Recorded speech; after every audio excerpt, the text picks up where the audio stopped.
Adakah anda rasa tercekik setiap kali melihat harga barang naik? Setiap bulan, senarionya sama. Gaji masuk pagi, petang sudah licin. Anda bekerja keras 8 hingga 10 jam sehari, tetapi duit simpanan tetap kosong. Inflasi bukan lagi istilah ekonomi di berita TV. Ia adalah realiti pahit yang sedang merampas masa depan anda. Tetapi, bagaimana jika saya katakan kepada anda, masalahnya bukan pada jumlah gaji anda, tetapi pada peta jalan yang anda gunakan.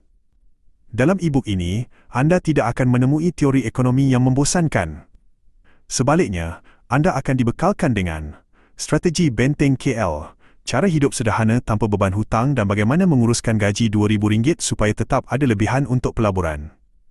Rahsia golongan 1%, kenapa orang kaya semakin kaya ketika inflasi, dan bagaimana anda boleh meniru langkah mereka walaupun bermula dengan RM10.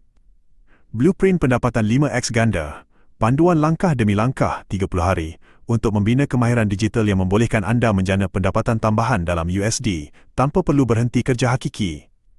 Simulasi kebebasan, bagaimana menukar simpanan kecil menjadi aset bernilai RM260,000 dalam tempoh 5 tahun melalui kuasa gandaan, compound interest.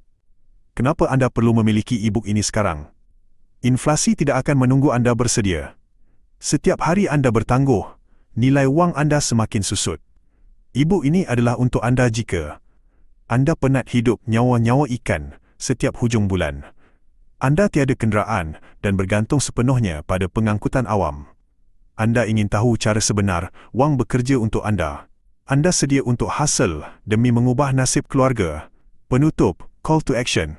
Jangan biarkan inflasi membuli hidup anda lagi. Jadilah individu yang tenang ketika OPR naik. Jadilah individu yang mempunyai simpanan 6 angka ketika orang lain sedang sesak berhutang.